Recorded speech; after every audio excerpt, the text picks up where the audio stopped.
నమస్కారం అండి. రాజా car repair చేశాను. తాళాలు ఆ లోపల ఉన్నారు, వెళ్ళండి.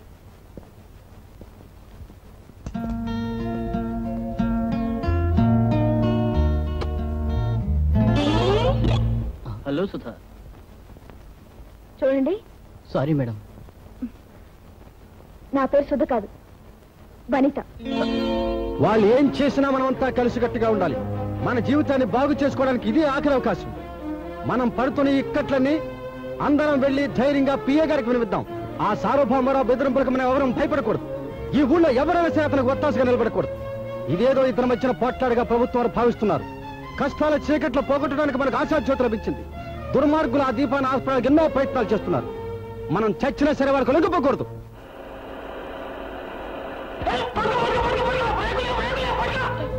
ఏమిట్రా గోపి, ఆ పైన వచ్చేసి తన ముఠాతో వస్తున్నాడు.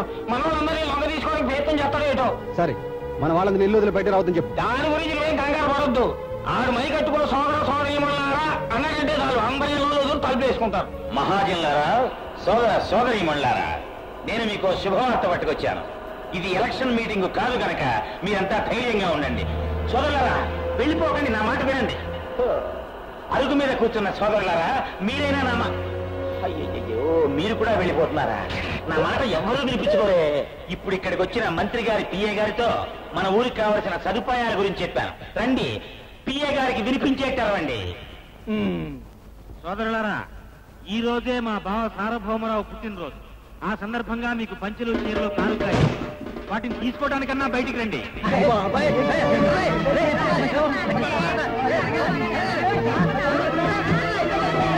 బాబు, నా మాట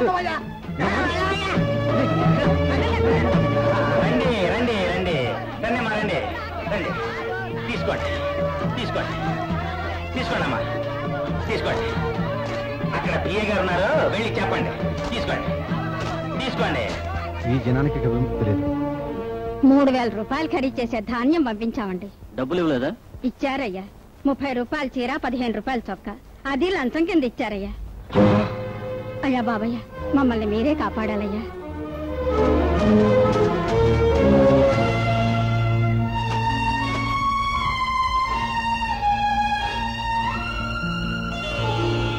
ఆఫీసర్ గారు, మీరు మా గెస్ట్ హౌస్కి రండి. అక్కడికే 4 రైతులు పిలిపిద్దాం. వాళ్ళని అడిగి వివరాలు తెలుసుకోండి. అయితే నేను ముందెళ్ళి ఏర్పాట్లన్నీ చూసేస్తాను. పిఏ గారు, మీకేం కావాలి? డబ్ల్యూనా బీనా?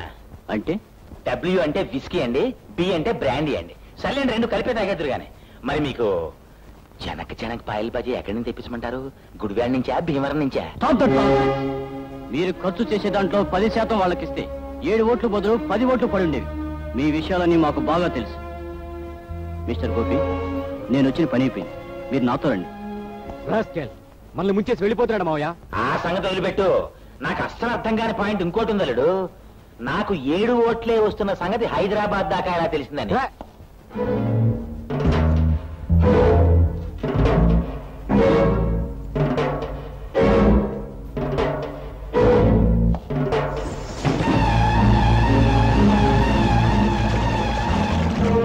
ఎంత ఘోరం జరిగింది.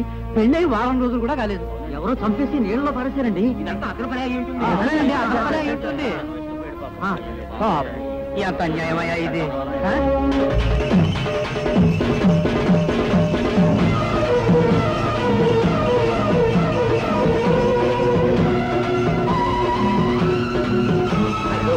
వాడు వచ్చేస్తున్నాడు సైన్యంతో సహా. ఇప్పుడు ఏం చేద్దాం? రేయ్, తలుపుని మూసేయండి రా.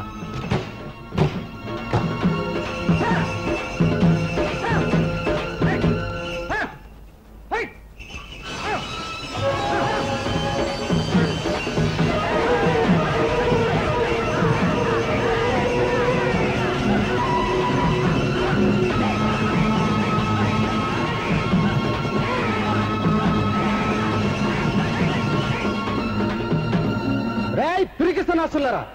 కష్టజీవులు కడుపు మండితే ఎలా తిరగబడతారో, ఏం తీర్పిస్తారో కాసుకుంటారా? మా కష్టార్జితాన్ని కొల్లగొడుతూ మీరు కోట్లు సంపాదిస్తున్నా ఇన్నాళ్ళు మేము చూస్తూ ఊరుకున్నామంటే అది మా చేతగానంతనం కాదురా, కేవలం మా మంచితనం. మగతనం ఉంటే, పగ సాధించాలనుకుంటే నేనున్నాను, నా మీద మీ ప్రతీకారం తీర్చుకోండి. అంతేగాని ప్రభుత్వాధికారిని, న్యాయానికి కట్టుబడి నిలబడ్డ ఒక అమాయకుడిని మీ పొట్టలు పెట్టుకుంటారా? పెళ్ళై పారాన్ని కూడా ఆరలేదు ఒక ఆడకూతురి పసుపు కళ్ళు తుడిచేస్తారా? ధనమదంతో దౌర్జన్యాలు చేస్తే జనం భయపడి దాసోహం చేస్తారనుకున్నారు కదూ ఆ రోజులు ఎప్పుడో పోయాయిరా. రోజులు దగ్గర పడే మీకు ఇచ్చిన మర్యాద మీరు కాపాడుకోలేకపోయారు. కనీసం మీ ప్రాణాలైనా కాపాడుకోవడానికి ప్రయత్నించండి. బయటండి రా. రారు కదూ? సరే, మీ ఇష్టదైవాన్ని ప్రార్థిస్తూ చావడానికి సిద్ధం కండి. లోపల ధాన్యం ఉంది, నా చేతిలో మండుతున్న డ్యూటీ ఉంది. వద్దు గోపి, నువ్వేదైనా మాట్లాడాలనుకుంటే లోపలికి రా, సెపరేట్ గా మాట్లాడుకుందాం. అంతేగాని నువ్వు అలా బయట నిలబడి పబ్లిక్ గా కేకలేస్తే మా పరువు మర్యాద అన్ని మంట కలిసిపోతాయి. రా రా. మీరంతా ఇక్కడే ఉండండి, నేను లోపలికి వెళ్ళి మాట్లాడొస్తాను.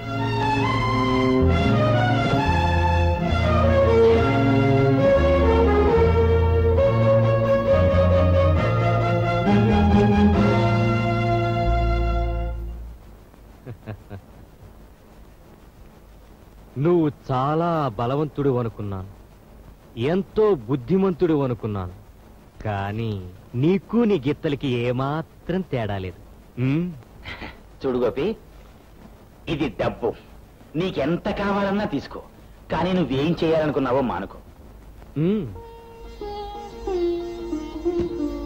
ఏమండి, నిజంగా మీకింత మంచి మనసు ఉంటుందని నాకు తెలియదు. తెలుసుంటే అసలు మీకు శ్రమ కలిగించేవాడినే కాదు. అందుకు నేను చాలా బాధపడుతున్నాను.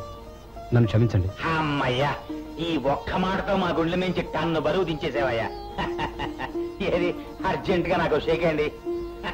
అంతేకాదు మావయ్య, ఇన్నాళ్ళు మనకి సమస్యగా మిగిలిన గోపి మనతో చేతులు కలిపాడు. ఈ రోజు నుంచి మనకి సమస్యలే లేవు. పాపం మీ వాళ్ళంతా నీ కోసం వెయిట్ చేస్తుంటారు. పదబా.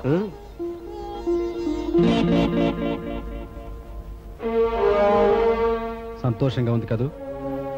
నా ఒక్కడి మాటలకే మీ గుండెల మీద బరువు. ఇన్నాళ్ళ మీ సమస్యలకు పరిష్కారం దొరికిందంటే ఈ ఊర్లో ఉన్న జనం నాలాగే మీకు సహకరించి మిమ్మల్ని ఆశీర్వదిస్తే మీ కుటుంబాలెంతో సుభిక్షంగా సుఖశాంతులతో వర్ధిల్లుతాయి. అలాగే వాళ్ళు కూడా పిలుస్తాను. వాళ్ళకి రావాల్సిన డబ్బు లెక్క చూసి ఇచ్చేయండి. నాకా నువ్వు బుద్ధి చెప్పేది? నీ మనుషులు లోపలికి రమ్మనరా. వాళ్ళకి సరి అయిన గుణపాఠం చెప్పడానికి నా దగ్గర మనుషులు ఉన్నారు. నీ దగ్గరున్న వాళ్ళు మనుషులు కాదురా, ఒళ్ళమ్ముకుని తినబలిసిన పందులు. వాళ్లకు నేను ఒక్కడనే చాలు.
హలో, ఎవరో ఫోన్ కట్ చేశారు. అల్లుడు, అర్జెంట్ గా టెలిఫోన్ ఎక్స్చేంజ్ కి ఫోన్ చేసి ముందు ఫోన్ రిపేర్ చేయమని చెప్పు. అసలు ఫోన్ రిపేర్ గా ఉంటే మళ్ళీ ఫోన్ చేయమంటే అంటే చాలండి తెలివి. మనం వెంటనే వెళ్ళి పోలీస్ స్టేషన్ రిపోర్ట్ ఇద్దాం. పదా.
Thank